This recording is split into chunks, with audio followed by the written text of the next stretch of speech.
It's my mom and my pops. I came to get down. I came to get down. So get out your seat and jump around. Jump around. Jump around. Jump around. Jump around. Jump around. Jump around. Jump up and get down. Welcome to another episode of the Dadger. Today I'm excited to welcome Derrick Tindal to the Dadger. You'll remember him as a standout defensive back for the Badgers, but since his playing days, he's carved out a whole new path as an author and writer. Derrick, thanks for joining me. I can't wait to dive into both your time at Wisconsin and your stories about writing. How you doing today? Good. So I usually start these things asking about upbringing. I knew you grew up in Fort Lauderdale. Can you tell me a little bit more about your upbringing? Okay, just a little bit about me. Grew up Fort Lauderdale, Florida, obviously. Had both my dad and my mom in my life, so thankful for that. And grew up just like any other normal Fort Lauderdale kid, the struggles of living as a young black man, just trying to find my way. And that led me to go to Boyd Anderson High School, which led me to the University of Wisconsin. So How many siblings did you have growing up? I have 4 sisters and 2 brothers. Well, Okay. 3 brothers. And Sorry. where are you in that order of things? Last.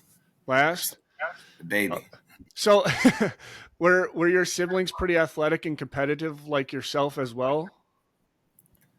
Well, I got a big brother who think he could compete with me and things, but other than that, most of my siblings, they didn't do too much athletics. My sister, actually one of my sisters when we was younger, she was very fast. Like, thought she was going to be a track star when we got older, but Yeah. she hopped in the kitchen instead.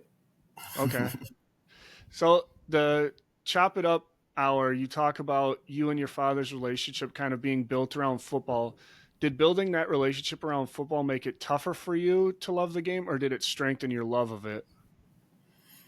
Honestly, I'm gonna be honest. It was kind of in between, Sure.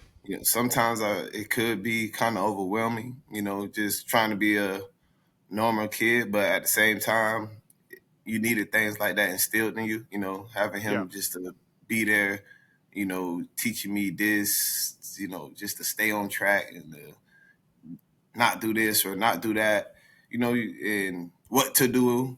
So just things like that kept me on track, and led me in the right direction. So yeah, sometimes it could be overbearing, but it's kind of good if you think about it, because a lot of fathers don't build relationship with their kids. Even if they're in the house, some just have their kids in the house and, do whatever. Yep.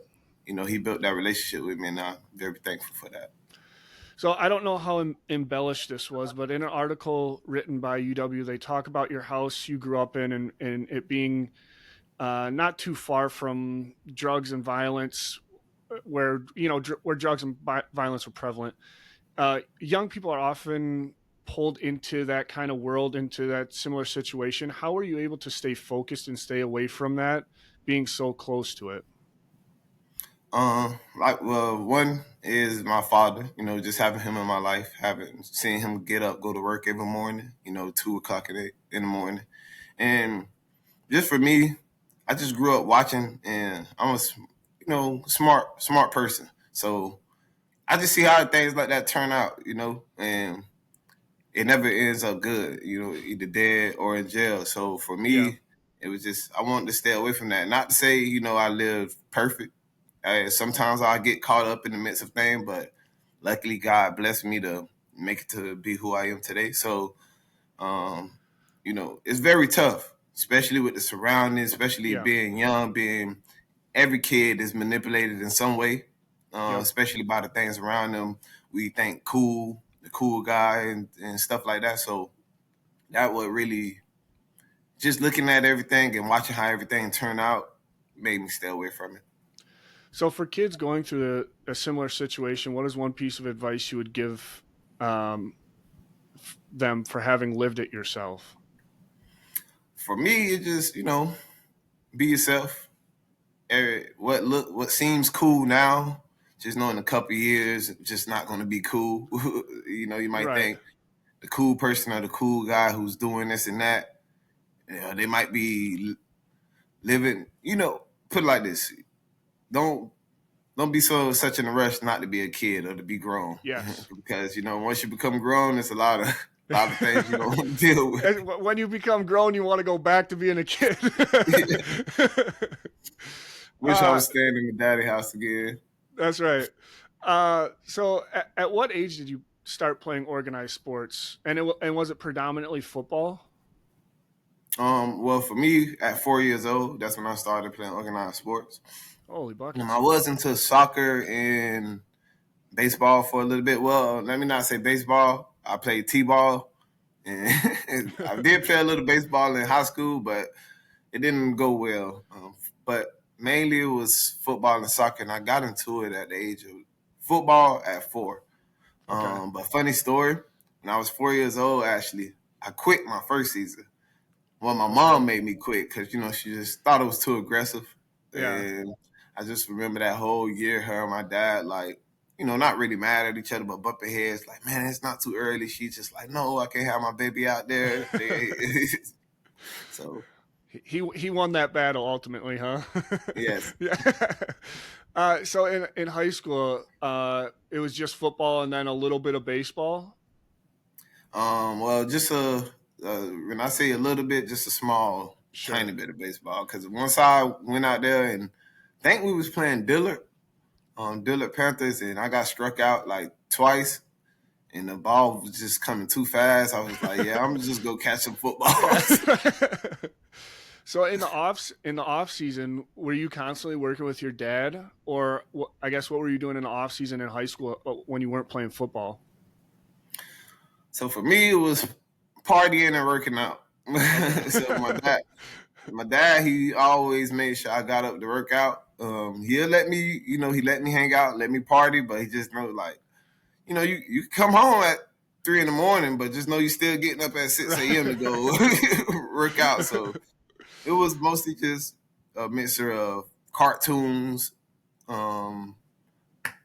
cartoons, playing the game, working out, and having fun with my friends.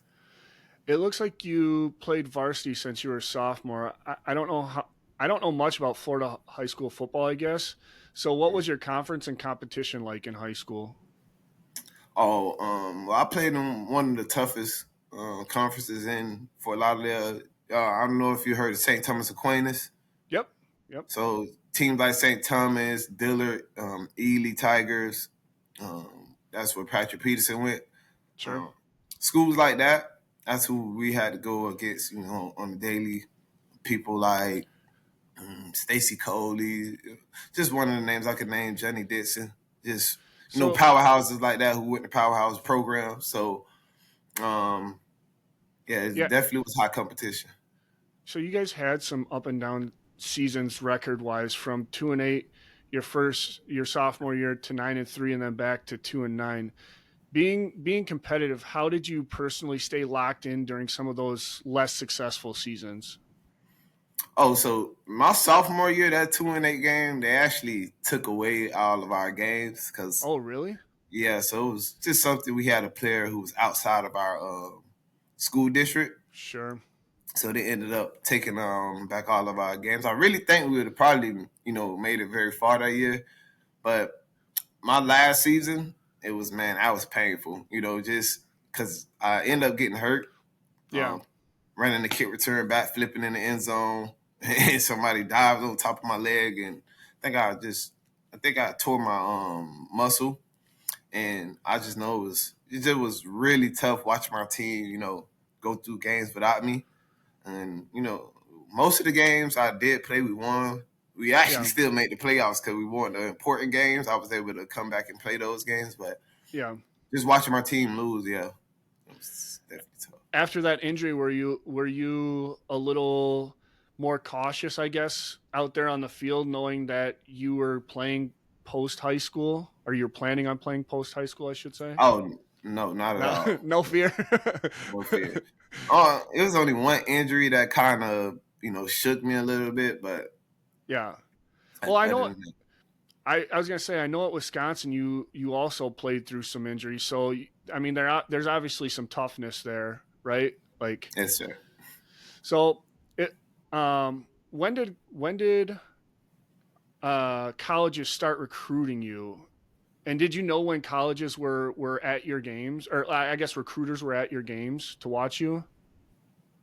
Yes, for the most part, they'll let us know, and you'll be able to see them on the sideline, Sure. standing in on the corner of the end zone or something. Because back then, when we was playing, I make it sound like I'm just old, but when we was playing, you didn't have so many people on the sideline with their cameras and stuff. You just had mostly people who was supposed to be at the game, so Yep. you'll be able to spot what coaches are there and things like that. But they started recruiting me, I think, my junior year, on the end of my junior season.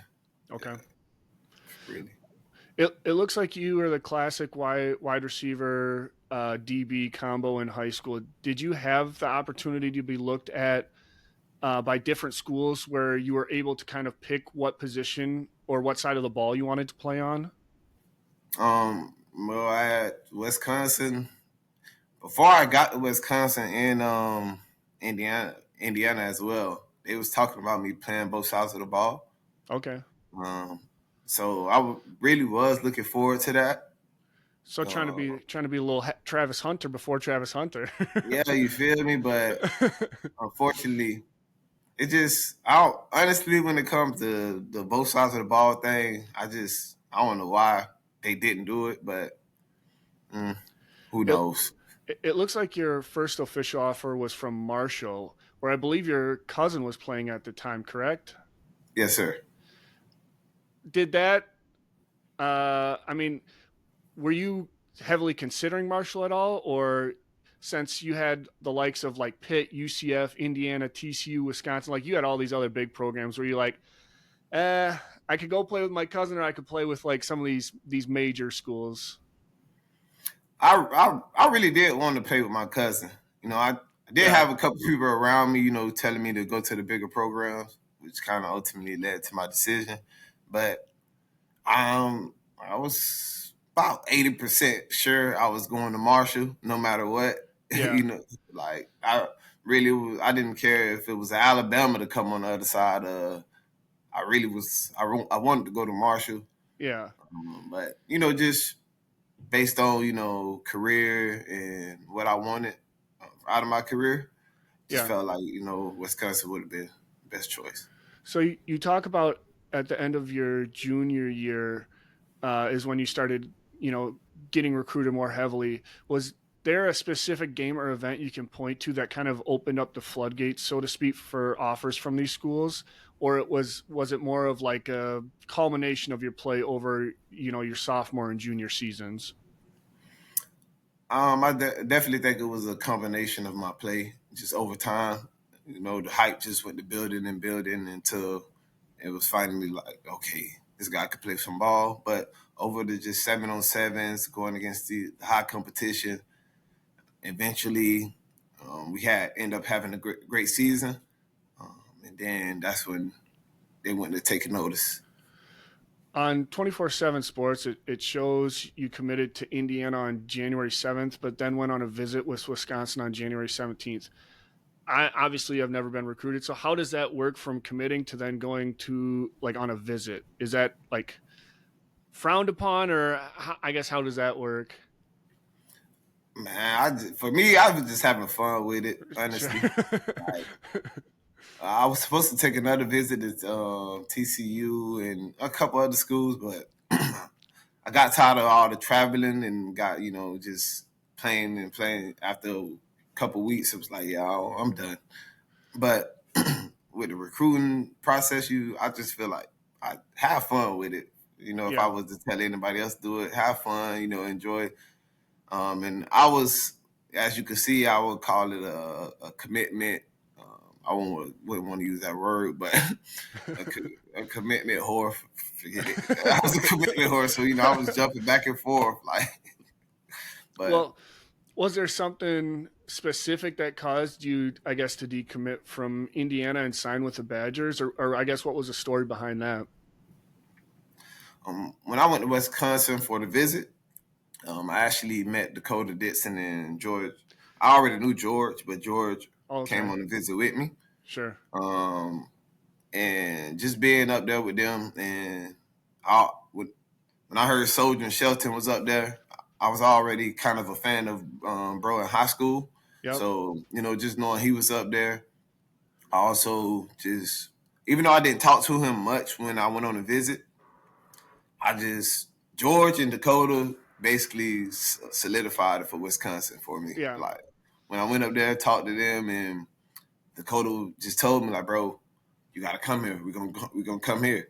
And yeah. I just was like, all right, bet. And then to this. Yeah. Was there someone that kind of helped you with swimming through all of these offers? Like, did your dad have a hand in any of this, or was he more hands off? Like, you know what, it's your choice. You can choose wherever you want. Yeah, they pretty much. He just wanted me to go somewhere. He definitely wanted me to go somewhere big, big time. Yep. But other than that, they just was letting me explore the process. The biggest help I had, if we just talking about help in general, was my stepmom. Okay. My stepmom, she was definitely, that was my right-hand lady through the whole process, just from getting me signed up for things and making sure I stayed on. She was my biggest help, honestly. Were you worried at all about the weather you would have to play in coming to Wisconsin versus maybe like a TCU or a UCF? I wasn't worried because I did go up there on a visit in the winter, so I wasn't worried at all. But when I got up there, I found out living in it is very different than just visiting. So. Yeah. Not fun. So was the weather the hardest part for you to get used to your freshman year, or was there something that you remember being difficult to get used to that freshman year? For me, honestly, it was the culture change and, me dealing with the loss of my mom. It was, just everything was a big shock to me that year. So it was definitely an adjustment, just having to get used to, like I say, just, not being around the normals you used to being around, trying to navigate and figure out that certain things I did, back home may not really slide up here like I expect them to. So just figuring things out that way. Yeah.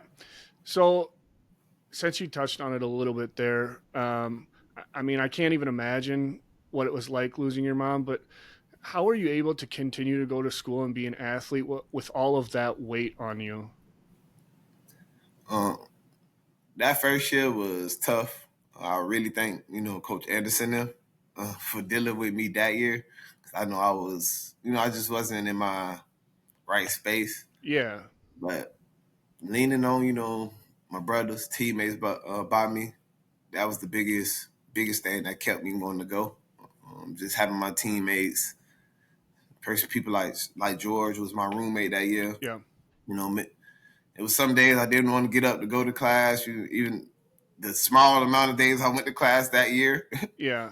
Some days I didn't want to go that, George was like, come on, man, let's go to class type stuff. And yeah, having that big, strong support system, right? Like, yeah, Coach Strickland for sure.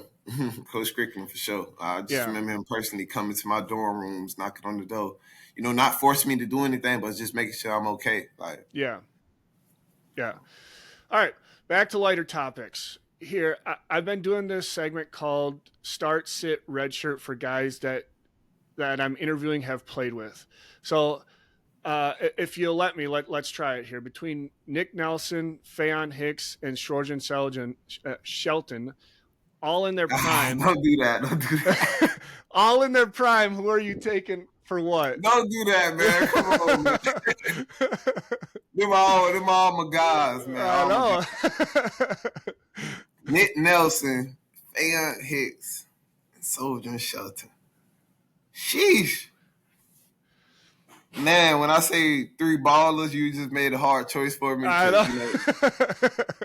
Something the Badger fans don't know. DB is I don't know how much they know, but cornerback at Wisconsin is a very important position. You know, like Well, it's a lot and I feel like they saw it last year. I mean, you know, some of those cornerbacks giving up huge chunk plays, but yeah, like having those teams like you guys, you know, we're expecting that type of, as fans, we're expecting that type of play all the time. You know what I mean? Yeah. Man, Adam, I'm about to end the call because I don't want to ask that. Man. All right. We don't gotta dive into that. Yeah, we can though. Honestly, it'll probably be for me. Start, bench, cut. And this could change at any year, but I'll probably starting it.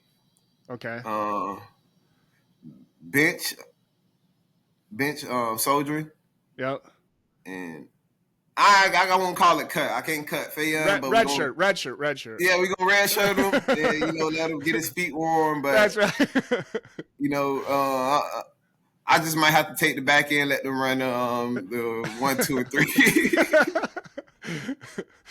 All right. So having Jim Leonard as your defensive backs coach in 2016 and then defensive coordinator your senior year, I'm sure he shared a ton of knowledge with you guys, but is there one thing you can remember specifically that he taught you that elevated your play? The best thing about Coach Leonard is, and I think a lot of DB coaches miss out on this, you know, he teaches you how to be a better you. And that's the best part about Coach Leonard. He doesn't try to change your game. He doesn't try to change what you do. He tries to teach you to do it in better ways. And he's amazing at that. And his football knowledge is crazy. You know, like I said, just to be able to teach you how to be a better you, your football knowledge got to be crazy. You know, instead of doing this, you know, let's do it this way. You're going to still be able to do it within your spectrum space of how you do things, but let's do it this way. And that's the best part about playing with Coach Leonard, and why I think my last 2 years, you know, I was able to play great because having him. Yeah. Was there a guy you went against in college that you would consider the toughest guy to guard, like wide receiver?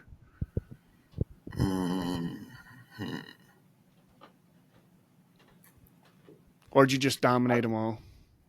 I mean, you know, like everybody had great competition. Yeah. But you know, I wouldn't give it to just one player. Sure. You know, the guys at O State, they always was pretty good. You know, I got to give credit when credit's due, even though I hate them. Guys at O State was always pretty good. I say one receiver who gave me problem. I don't even remember his name, honestly, but I know my sophomore year, it was a receiver at Northwestern, and it was definitely surprising. It was a white guy, but I know, you know, I just didn't expect him to be as quick as he was when I went into the game. Yeah. I just remember that game, man. He cooked me about 3 times, and they didn't throw the ball, but I was just like, man. But yeah, he was probably one of the best. For some reason, the Badgers always have a tough time against Northwestern. Doesn't matter how bad Northwestern is. For some reason, they play like their best game of the year. Yeah, right. They bring their best when they play us. So the 2016 and 2017 teams, you were on top 5 defenses. Having guys from way different backgrounds all come together in that secondary, from Leo Musso to you to Dakota Dixon to Nick Nelson, were you guys close? And if so, what do you think it was that brought you guys all together? So those 2 years, it really was a whole team thing. Yeah. But in that DB room, we definitely was close. You know, me, Musso, still to the day, especially Musso, man. I really, honestly, great dude. One of the best safeties I ever played with in my life. Like, and I played with Eddie Jackson before. Right. So it's one of the best safeties I ever played with. One of the best people I've ever met. So, but yeah, like you say, man, just that whole room, we was close. We was friends beyond the game. We cared about each other. Just the whole team in general, which made things easier and made me not want to mess up because I want to, make sure you good. And, Yeah, yeah. On a podcast, you spoke about putting out some rap EPs. Are you still making music? oh yes, sir, I do make music. Yes, sir. And is there a song that when it comes on, you instantly think back to playing at UW? Mm, I mean, pretty much all my music, because I know the first couple songs I made in Wisconsin. Okay. So like And some are all those albums. on Spotify Oh or yes, like sir. Apple Music? Spotify, Apple Music, YouTube. Yeah, it's everywhere. And if people want to listen, what's that? What's it under? What's Oh, your you can just type it on DT. okay My DT? my initials. Okay. So your senior, you guys end up playing Miami in the Orange Bowl. Was that the first time all your family had come to see you play a game? Yes, sir. I know my sister and dad them had came up a couple times before, but my entire family being there, yeah, that was the first time. So, including that, how special was that game for you? You're back in Florida. You end your season with your family in person watching. You played a hell of a game, and you guys won. So, how special was that game for you? It was very special, man. I was actually like injured that whole end of my last year. Yep. Really like the last 4 games I was playing, just man, my body was hurting, Yeah. and I just remember after we lost to Old State, I was just like, man, I'm not even playing in the bowl game. Forget it. I was pissed. They say, hey, we got on the plane, man, and they say, oh, we're going to Miami to play UM. I said, what? It's like my body just rejuvenated. I gotta play, man. And yeah, I went into that game, kind of injured, but like I said, it was Hey, definitely still had fun. an interception in it too. Yeah, it was definitely worth it, man. Definitely worth it. Yeah. Funny thing about that, we barely even practiced for that game. We just was honestly, we just was. It was a vacation for our team. Sure. So the fact that we went out there and did what we did, I just be like, man, that's amazing because we only practiced like twice when we was in Miami. So Oh, really? Wow. Well, I'm glad I was there to witness it. oh, you was After, there? yes, sir. Yep. Yeah, okay. That's that flag right or the Oh, yeah, towel right okay. there. After you graduated, your agent thought you might be drafted in a late round in the NFL. Looking back on it, why do you think you didn't get at least undrafted free agency chance? Because your final 2 years, you put up some numbers. Like you put up numbers that should have got you drafted. Oh man, honestly, when it comes to that, it was a big surprise. I really don't know what happened, Yeah, but just felt like it's how the game goes. It's a lot of years, a lot of great players yeah, don't get picked up or something goes wrong. So for me, it wasn't. I didn't take it. I didn't take it personal. I just moved on very fast. So I actually did get like a couple offers to go, you know, be a free agent, a couple places in, go try to okay, go Canadian lead as well. sure, But I was honestly kind of over it. Just the whole, just my biggest thing I wanted to do. I wanted to go to college and play big time college football. yeah, So when I missed out on the chance to go to the NFL, it wasn't like dreadful for me. I really yeah, didn't care. So at first it was like, damn, I ain't get drafted. That's crazy. Well, especially when you see some of the guys who got picked in front of me. yep, But it ultimately led me like really not even want to play no more, honestly. So it was yeah. like I was kind of over it. It seems like everyone's story is different, but how did you come across your agent and what made you pick them? Because I know a lot of the guys say like, if you're projected to go into the draft, you have a ton of agents reaching out to you. Was that the case with you as well? And how'd you kind of pick who you picked? I actually don't even recall for real. I really don't even remember how I met this agent. Okay. I know.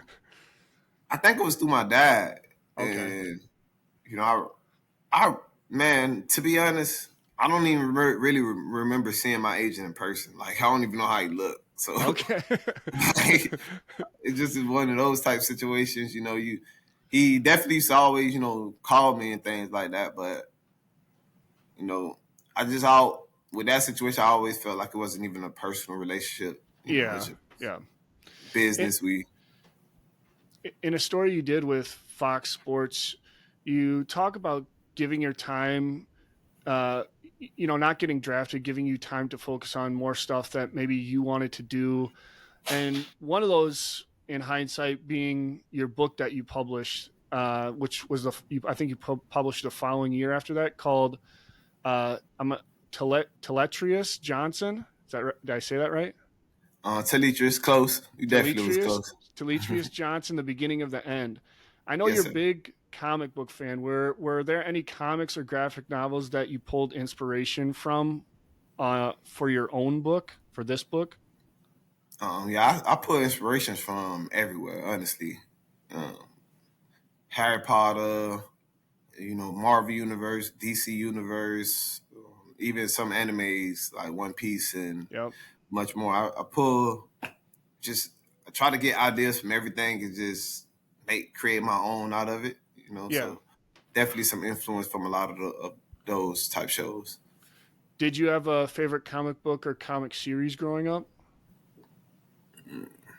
My favorite comic series. I think my favorite one probably would be like the Secret Wars. Little comic Sure. set when they did Secret Wars. Just all those stories mixed into one. That's definitely I definitely enjoyed that. So I say Secret Wars. Yeah. What'd you think of the Disney series they did? Um, kind of, I don't know. They're kind of teasing it, right? Like the Yeah, Secret Wars they're trying to storyline, work their way to it. right? Honestly, I everything Marvel has been doing. I know everybody has been, oh, Marvel, this sucks, but I enjoy a lot of it, Yeah. and I really don't.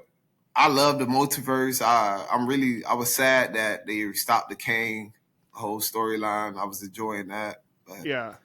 I'm not like some of the norms after in game or it fell off. No, it didn't fall off. Especially we know what they're working with. Like we know Right. they didn't have the rights to X-Men, to Spider-Man, and all these other things. So I kind of understood that, and I just was enjoying it. Actually seeing some of these characters we grew up loving. I never thought I'd be able to see something like this. So hey, I'm happy. Yeah. Well, we'll talk about it a little bit in a bit here, but since you're in the animation space now, what'd you think of the multiverse, or not the multiverse, the Spider-Mans that they came out with Miles Morales? I love them. Yeah, Dude, so good. no complaints at all. I'm mad they pushed the final one back a Yeah. year or two, and I'm Yeah. like, man, dang. But getting into animation now is like, okay, now this is why it takes so long. Right. And you got to think they have a full team, like Yeah. tons of people doing it. So, but so if I could circle back here, where do you think your creativity and storytelling comes from? Uh, just the life I lived and just being who I am in general. And like I said, watching these, because growing up, watching anime cartoons wasn't so cool and all that back then. But, Yeah. I always still watched it. All my friends, I didn't have friends who, they'll say, oh, you love cartoons. And I'm like, yeah. So, I mean, but just all of that and watching all of these shows and movies just helped me, just I was always one of the people, man, I would have did this. I would have did this in this movie. Like, Yeah. and also, I was also one of the people who just, I'm always able to predict movies and predict what's going to happen. Yeah. And you know, my girlfriend, she'd be like, "Man, you always predicting stuff," like, because I be listening to her books and stuff with her. But Yeah. I was yeah, gonna all of say that. I do the same thing and my wife hates it. It's probably one of her biggest pet peeves is when we watch something, I'm like, oh yeah, this guy's gonna die. And she's like, all right, shut up. So in the podcast you did with Bucky's Fifth Quarter, you talk about your siblings being involved in helping you make and publish that book. What was it like working with your family on that project? Well, just mostly just having them being there as the supporting figures and just being there for whatever I need definitely helped a lot. I know, like in the initial beginning, my brother, he was the one who helped me create like just one of my characters, which is named General Boone. Okay. Um, from there, it just was like, um, I mostly do all the writing and everything else, but just having them there as a supporting cast definitely helped me get through the struggles of even when I first released the book. Like I rushed my first book because I was just so eager to do something Yeah. and try to Yeah. show people I could do something else. And Mm-hmm. honestly, I rushed into it and just did a lot of things. Now that I was like, man, I should have did this better. But you grow to understand things and trying, knowing like I'm working on my own time, prove my own point, and Yeah. just having them there, like, yeah, keep going, just help me push through. As I alluded to a little, a couple seconds ago, since making the book, it looks like you've expanded the franchise into Tales of Mordon. I say Mm-hmm. that one right? Yes, sir. That's perfect. Okay, which is an animated series. Can you tell us a brief description of what the series is about and what people can expect from it? Well, for me, I just wanted to make something that, as a young black male growing up in a rural neighborhood, around, like you say, all the drugs and gangs and things, I feel like today we're missing, key characters that actually we can relate to. Yeah. Yeah, we have our Black Panthers, we have even, things like Static Shock, you have those out there, but, it's, I wanted to tell it from a perspective of a person who actually lived around these things, Yeah. who actually had to, go through these things. So for me, it's just a story about gods and demons and superheroes, magic, and you could just expect a lot of how I connect the world of a regular neighborhood kid into the life of these gods in the heavens above. So just expect a lot of guns, drugs, superheroes, powers, and everything. It's really, I just like to say, desire to be different. That's our biggest thing. Desire to be different, and don't have a cap to your imagination when you come into our universe. So It also looks like you're expanding even further, hopefully coming next year with Mordekon in Fort yes, sir. Lauderdale. Yes, sir. So we'll be putting in links for all this stuff for anybody watching on YouTube. It'll be in the episode description. But if any vendors are interested, how can they get a hold of you? Well, they could just either email me at my email address, which is my last name, Tindall, Tindal, Nation, Nation, 25 at gmail.com. Or they can email Tales of Mordon at gmail.com, or just personally DM me, and we basically work out and see how we're going to do things. And what's your hopes for Mordekon? What in your ideal world, what does Mordekon look like? Like Comic Con, man. Honestly, just Comic Con, but just for like indie artists and people Yeah. who upcoming trying to get their stuff out there, but just giving them a platform that, yeah. Because don't get me wrong, it's the Tales of Mordon, it's the Mordekon, but it's. I really wanted to just be like a cultural event where every Yeah. upcoming companies trying to build Yeah. get a chance Yep. to showcase their stuff. So Switching gears here, I tried to do a little bit of stalking on your social media, which is actually how I found out about Mordekon, but I couldn't really tell. Do you have any children? Oh, no, sir. No No children. children. Okay. Well, then I'll cut that section out. Have you been back to Camp Randall since graduating? Nah, man. I know I was there in 2019, but I haven't been back since. I guess have you been back as a fan instead of a player? Nah, not yet. No. Okay. All right. Well, I usually ask a final two questions, some sort of variation. So the first one I have is if you could go back in time to yourself walking on campus for the first time as a freshman, what is one thing you would tell yourself to do differently? Mm-hmm. For me, I really don't know. Just say maybe just lock in a little bit more. Because I wasn't a film head. I wasn't anything like that. I did a lot of stuff off just natural talent. I Yeah. definitely, I like to be honest and things like this. I wasn't a big workout guy. I like to do push-ups and pull-ups, but when it comes to lifting weights, I Yeah. hate that. So just things like that, I definitely would have told myself, get into more earlier and just focus up a little bit more. Stop chasing the women so much. But that's college. Hey, that's college. Last but not least, how do you think the Badgers are going to do this year? Man, I don't know. Hopefully it be good. I just know we're gonna win 6 games and get a bowl game, man. That's what All right, I know. I like that. I like that prediction. Know that. I know every Badger fan does too, because when we didn't get one last year, it was rough. Yeah, man, broke my heart. Wisconsin seemed to be breaking my heart a lot lately. Yeah, yeah. It's been a rough couple of years here, especially there's a little fall from grace, but we'll get back there. Yeah, I know the fans who used to curse me out on Twitter missing us a little bit now, man. yeah. Did you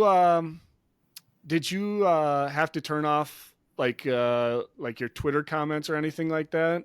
Because I know when I had Leo on, we were talking a little bit about it, and he was like, "Yeah, dude, I had to stop going on Twitter.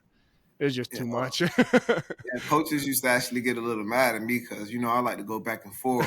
So I used to get into little Twitter arguments. So they definitely, I had to take a step back just from that, but. Got to the point, I had to turn my comments off.